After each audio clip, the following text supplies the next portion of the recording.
So we're back. Green flag action again here at Slingin Dirt. Sitting here with Dallas Miller. Dallas, again, thanks for having us. Couple off the track questions. Tell me about Dallas away from the racetrack. So I work at Slicker, as like everyone in the world knows. You know, we get on iRacing, and I feel like everyone knows us. Like, hey, there's that one kid that helps Slicker. I'm like, oh, okay. But I just started working for Michael about a year ago once we got back from East Bay, and we've definitely had a blast, and we both have like mindsets, so we like to crank stuff out and work dumb hours. I don't know why, but we do. So speaking of the dumb hours, it was weird that you say that because I was cleaning up.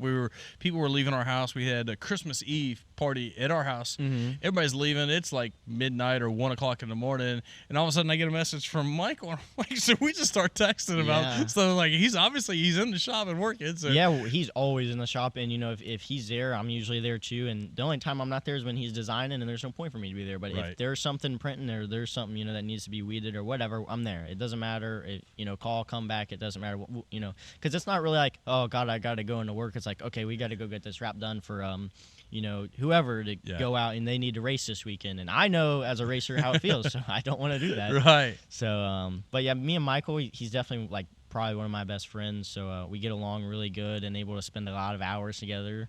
It's good that you're able to do that and not get annoyed with each other. Yeah, I'm surprised, honestly, that it works it's so tough well. when two people are similar and still get along together. Yeah, and we like all the same stuff, and we, each get on each other's nerves all the time. I mean, I'm always like, on about my artwork and bugging him, but definitely one of my good friends for sure. Good deal. So, outside of the car, working at Slicker, what other interests do you have? Is there any other sports that you like? No, just it's always been racing, and even in school I didn't play any sports. So he wasn't the kicker. Nope. No. Usually the little guys are the kicker for the football thing. Wasn't a kicker, no baseball. No, I mean, I had like some interest in it, but I was worried. I wanted to be the best in racing, so I was worried that it was going to take away from that, and then I was going to be like half good at two things. I wanted to be really good at one. So just pick one. Yeah. So that's how I always seen it, and I don't know. Hopefully, it works out like that, and I wouldn't change it because racing has always been so fun, and the memories you make at the track, and the people you meet, and I feel like you never meet anyone better than the people you meet in racing. So yeah, racing's it's its own tight knit little family. You have your blood family you're related to, and then you have your racing family. And when you're in a time of need or at the track, there's usually somebody that's willing to help you, or hey, I've got this part if you don't. Yeah, or heck, even if you don't know them, I know the racing community. You get on Facebook and something happens or whatever, and big people from all over the place. You're here, your comment, share, whatever it is. Just the racing community is definitely it's definitely awesome. Yeah. What kind of music is Dallas listen to? I listen to pretty much anything, but when we're rolling to the track and we got the boys with us, and we're all like 17, 18, so we listen to some pop stuff to get us hyped up or whatever it is, and we just like having fun with it. We don't it's very serious to us, but we also are we try and be relaxed because at the end of the day it's just us, and whatever's gonna happen is gonna happen. So you don't come across as like a hunter or a fisher. You do any hunting or fishing or anything like that? And if I had time, without a race car, I would. Used to fish a lot. I never hunted, but we've always shot guns and stuff. But I do. That's what everyone says. You seem like the preppier side of a guy. But I'm like, no, I don't know. You're not the little Jonas brother. Yeah, not like that. No, not like that. But I don't mind that. I would like to go hunting, but time, Yeah. I made a comment. I can't remember who. Somebody's video we was talking about. It's like when I was a kid, I used to love to fish when I was younger. Yeah. And I used to deer hunt all the time. And then it's like, well, then I got old enough and got into racing. It's like, well, I ain't got time for any of that stuff anymore. Yeah. Literally, all my split is my girlfriend, racing, and work. That's literally it. It's enough, right there. That's it. So and that like you said, that is enough because there's always more time you can be spent on the race car. I feel like. Sure. So, it's one of those things that can consume entirely. Easily 40 hours a week. So I think at that, after wash day and all that, I think 40 hours, I'm like, okay, I think that's pretty good. And even if you have to double check everything twice, because the last thing I want to do is put in 35 hours and go to the racetrack and break in hot laps or whatever it could be, and there's my night when it could have been something so simple as 2 more hours in the shop. Right. Paying attention to details. Yeah. So you guys got a pretty good maintenance program that you stick with, obviously. So that's your time consumed there. Yeah, I feel like it's really important to have that. Do you have any off the track hobbies that you really do make time for? You do any bowling, or just you need a night out, or you go have some fun, or some go-kart racing, or anything? No, well, I mean, we do all that in during the off season. We do iRacing a little bit and just get on there to mess around. But right. It's fun, but you get bored of it and you want the real season to come around. But I feel like boom, it's there before you know it. And it is. It seems like every year it's shorter and shorter. Yeah, the off season it does. Is, definitely. And this year, been waiting on our motor forever. I feel like it's been a drag. Chad over there at Mullins, he's been doing real good, and he's just busy. He's real busy. So yeah. I think there's a drag a lot of places, and there's a lot of companies, a lot of places having problems getting parts and getting things they need. Especially with the prices going up, it's like, man, I don't really want to buy this right now, but I know if I wait a month, if I wait, prices are going to go up. So yeah, I definitely got to spend the money like that when you can. Gotcha. So back to the racing side of it. Mm-hmm. Do you have we kind of talked about favorite tracks? I guess you're leaning toward Eldora, probably your favorite. Yeah, I mean Lawrenceburg is definitely fun. It would be up there if it was smooth, like I said, but it's just something not that Dave doesn't respect the driver. It's just that I just wish it was a little bit there more, and like I would see them do the track prep other than when the sprint car, when the NOS guys come in. That's when they do the track prep, and I feel like that to us is just a little, disrespectful. Right. I'm sure. The weekly guys, the guys that aren't just there once a year. You know? I'm sure there's times where things are just out of his hands too. Oh yeah. Like I said, that's why I mentioned, at Eldora, everyone, as long as you're trying, that's all us drivers really ask for. So a rough track's gonna happen every now and then. So have you had? And this seems like maybe a popular question I've asked some of the guys is like, is there an incident that you can think of, or you feel like maybe somebody gave you a slider and didn't quite clear that, man, I owe this guy one, or do you have an incident like that really pissed you off behind the wheel? Not really. I mean, I know I can't really say anyone's ever driven me dirty, but Jason, Jason Hahn, back when I was 16 and we were racing, it was like my fourth race or whatever. We were in third and got a little tight, rear end got out, and he gave me a little bump and spun me around. And I didn't even know Jason at the time. And then you go back, and they're all, wanting to fight in the pits. I'm like, I don't know what the heck's going on. I go over there, whatever, talk to Jason. And then I think since then, Jason hasn't really been much of a fan of me. I think he's thought I've been a little bit of a prick. But I think now we're going back. We're fine. I've never had a problem with him. So everything's good now. Yeah, I mean, not that I really thought he dumped me, but I don't really think that of anyone. I would race everyone clean or whatever. But yeah, me and Jason were fine now. It was just funny. We hope. Yeah, well, I hope. I could be wrong, but yeah, like I said, that's what I think. I think a lot of people think I'm a prick just because I'm young and I'm spoiled with all of the racing stuff and definitely fortunate for it. And I mean, I don't know if they're I don't know what it is, but not really my concern. Just my concern to keep my head on straight. And your concern is you and races, your bobber. Yeah. Right. Yeah, you're right. Yeah. watch your own bobber. Pay attention to your stuff. Gotcha.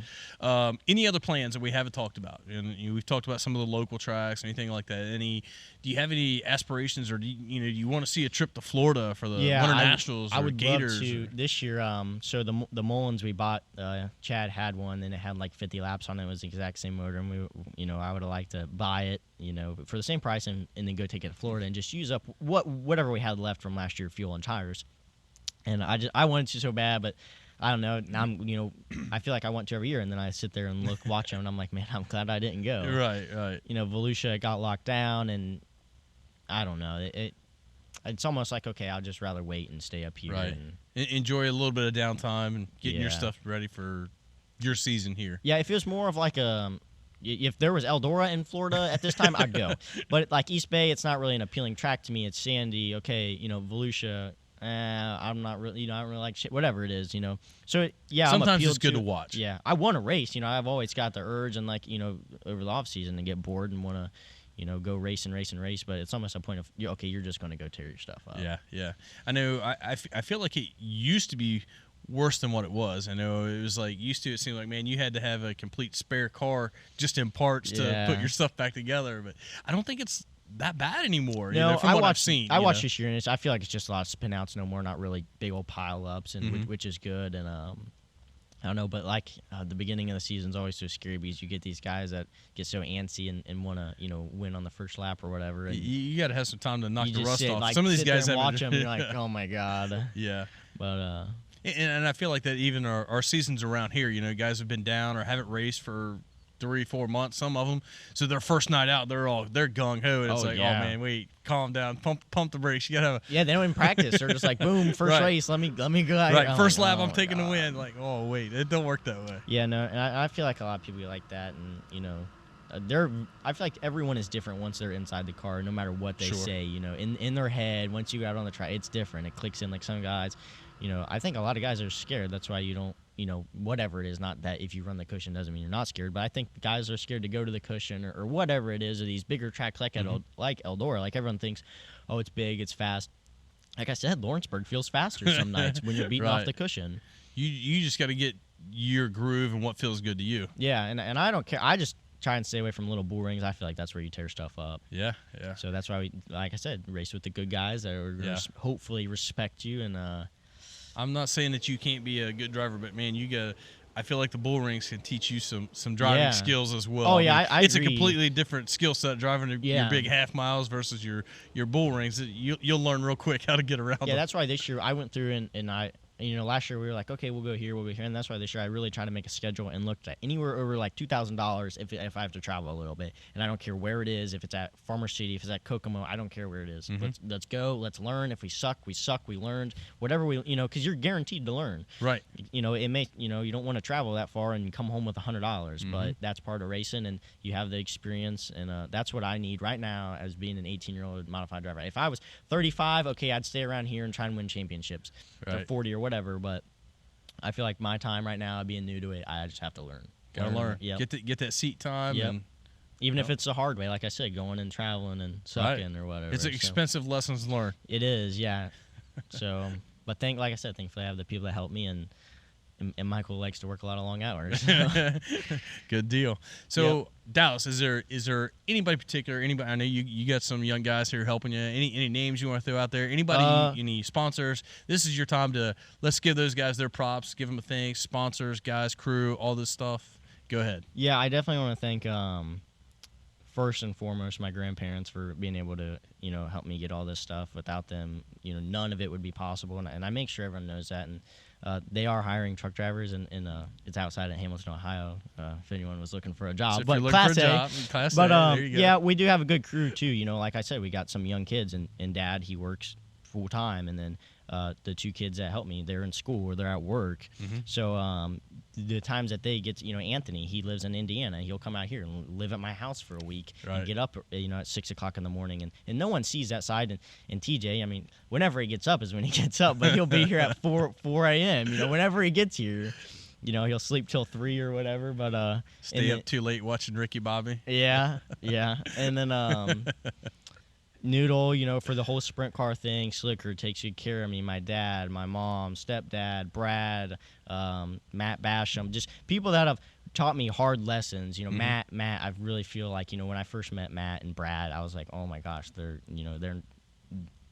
assholes. I don't know how to say it, but and then the more that I got, I'm like, just teaching you hard lessons. They have a different way to go about it. And now they're one of my favorite people I met in racing. Yeah. So they're hard on me, which is good. That's why I like to see, and because I don't want anything sugar-coated. I like things direct, and there's no double meanings behind things, and I feel like that's important. I just really like everyone that comes to the track and comes up to me, and I like the fans that come up in the trailer and want to sit there and talk and want stickers or whatever it could be. I appreciate all that too, because that's a lot that keeps you going. Because when you're sitting there and you're sucking and you're like, gosh, I don't know why I do this, and then you get them guys that come up and like, okay, that makes it a little bit worth it right there. Or a picture with a kid or an obviously it's fun to get to drive a race car, but I feel like it's even more fun to know that, man, I'm out there doing something and the fans are watching. Yeah, that's why they say the cushion sells your T-shirts. So that's usually where we are. We got on the car this year, High Side Thriller. People keep asking me where that came up with. I don't know. Someone said it in the shop one day up there at Slicker, but yeah. I don't know. That's why I remember always seeing as a kid, not really that, I'm just going to run the cushion because I want, kids to, that looks cool. But I remember watching and, okay, I don't want to watch someone win around the bottom for 25 laps. Right. If that's what it takes, yeah. But I want to see, okay, let them move around and try some stuff. And at least, Jeff Leakey, he gave me an opportunity to drive his car at the end of last year. He always calls me Spark Show now. So, he took really Sparky. good care of me. Yeah. So many people. I mean, like I said, the whole racing community, they've just been so good to me. And not that I'm all that new to this, but, you hear my name more and more, and Right. just coming up, as in like last year or so. So definitely some good people. Yeah, I knew last year there was a night we get at Moeller. We got to see a race. Man, you had a guy working the top, and you had a guy working the bottom, and it was actually finally with the last lap, it was one off the bottom, and we're like, man, when was the last time you got to see a race one off the bottom? And it made it exciting. Yeah, I don't mind knowing off the bottom or whatever it is. It's just whatever our cars usually set up for the cushion, and I love Moeller because we like going there, and when there's a cushion there, I feel like that track's pretty racy and it's fast. People don't think it's all that fast, but I love that track, and it's got some speed to it, even though it's kind of a bull ring. It's got some speed. You go into turn 3 trying to get above the little divot there, and you're right on the wall, and you're gonna tear the rear clip out of it. But I think that maybe that little divot there, I think it looked like it's gotten better and better since they maybe moved that opening down the backstretch. It seems like it's gotten a little bit better. Yeah, I think Larry's done really good with that. I don't know if anyone's given him any credit for that, but I think that's definitely done really good because once he did that, and then we started going there this year, and I think the only thing that I have to say about that is there was the dirt. I think they put new dirt on, didn't they? Maybe. So I think I think I don't know that they added, but I definitely know they cut and moved some dirt around that was there. I felt like 1 and 2 was so different than 3 and 4, and that made it makes it so challenging. Almost, gosh, where do I go? Or do I set my car for 1 and 2 or 3 and 4? Right. So it's I don't know. That was fun, but hopefully we'll be able to go back there a bunch this year. I think Larry's doing really good with that. There's definitely those nights, and it doesn't happen often, but there were definitely nights like Florence back when I used to race. My car would work great at the top of 1 and 2, but I need to run the bottom of 3 and 4. And it's like, man, that's tricky to figure that out. Like, oh man, I'm mindset that I want to be the top all the way around, or I want to be the bottom. But no, you got to figure out if that thing works the high side on one end and the low side on the other. It's like, oh man, you want to talk about a curveball. 1 and 2 goes deep into Florence. That's for sure. You got to be ready to come flying out of turn 2. I feel like you're way down there, and then 3 and 4 is so much fun. And yeah, I think Josh King does pretty good. A lot of people complain that there's always a cushion and it's for Josh Ryan or whatever they want to say, but yeah, I think he does pretty good on it. And we always get out there at Gary Engel, me and Anthony, and driving around and just the cone killer. Yeah, shoot the BS and as we pack the track in or whatever, just good connections like that. And I love meeting people like that. Gary's a great dude, man. I've known him for a long time. But definitely a good guy. Yep. Okay, so anything else? Any last minute? Anything you want to throw in there, add in there? If I didn't thank you, I'm sorry. I did forget some. I want to thank Carter and Christopher. They're 2 17-year-old kids that have a lawn care company, and they would do anything and everything for me, and they're going to help take the car to the track sometimes this year if Dad's too busy at work or whatever it is. They don't care where, so I definitely want to thank them. I almost forgot about them. They'll be on me about that. But they're definitely 2 hardworking guys. And Mike, he's my AMSOIL sponsor, which is TJ's dad. He's been there since the beginning, always giving me free fluids of whatever I want, no matter how much and if it's been over. And the guys who buys me tires every now and then or whatever it is, a guy that wants to randomly come up to me at the track, hey, let me get you a tire. So I definitely appreciate that stuff, and it does help. It helps. Yeah. Every little bit helps. It all adds up. Good deal. All right, Dallas. Well, thanks for having us again. We're going to throw the checkered on this episode. We appreciate everybody for tuning in. Hope you liked it. Like and subscribe. Make sure you share the crap out of it. Let's get everybody on here and checking it out, and we'll see you guys at the racetrack.